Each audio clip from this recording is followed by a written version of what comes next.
காலை உணவு, மதிய உணவு, இரவு உணவு எந்த உணவாக இருந்தாலும் உணவுக்கு அப்புறம் பழத்தை சாப்பிடக்கூடாது அப்படின்னு ஒரு கருத்து இருக்குது. இல்லை உணவுக்கு முன்னாடி தான் பழத்தை சாப்பிடக்கூடாது அப்படின்னு ஒரு கருத்து இருக்குது.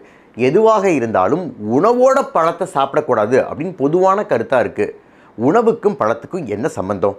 எப்படி சாப்பிட்டா நல்லது பார்த்துருமா? பழத்தை உணவுக்கு அப்புறம் சாப்பிட்டாலும் சரி, இல்லை முன்னாடி சாப்பிட்டாலும் சரி, இல்லை உணவோடு சேர்த்து சாப்பிட்டாலும் சரி, எல்லாமே ஒன்றா தான் செரிமானம் ஆக போகுது. பழத்தில் நார்ச்சத்து, அதாவது ஃபைபர் இருக்குது. குறிப்பாக சொல்லப்போனால் பெக்டின் அப்படிங்கிற சாலிபிள் ஃபைபர் இருக்குது. இது நம்ம உணவோட விஸ்காசிட்டியை வயிற்று பகுதியில் அதிகப்படுத்திடுது. இரண்டாவது, பழத்தில் பாலிஃபீனால்ஸ் அப்படிங்கிற ஆன்டி ஆக்சிடென்ட் இருக்குது. இது நம்ம உணவில் இருக்கிற மாவுச்சத்தோட செரிமானத்தை ஸ்லோ டவுன் பண்ணிடுது.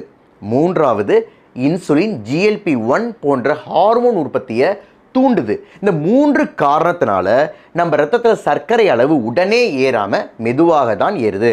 அதனால் பழத்தையும் உணவையும் எப்படி வேணுனாலும் சாப்பிடலாம்.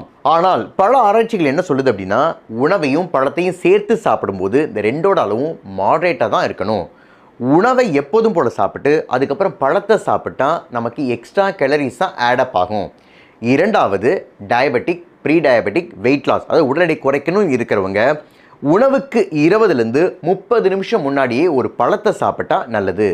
மூன்றாவது, ஏற்கனவே செரிமான கோளாறு உள்ளவங்க பழத்தையும் உணவையும் சேர்த்து சாப்பிடாம வேறு வேறு வேளைகளில் சாப்பிட்றது நல்லது.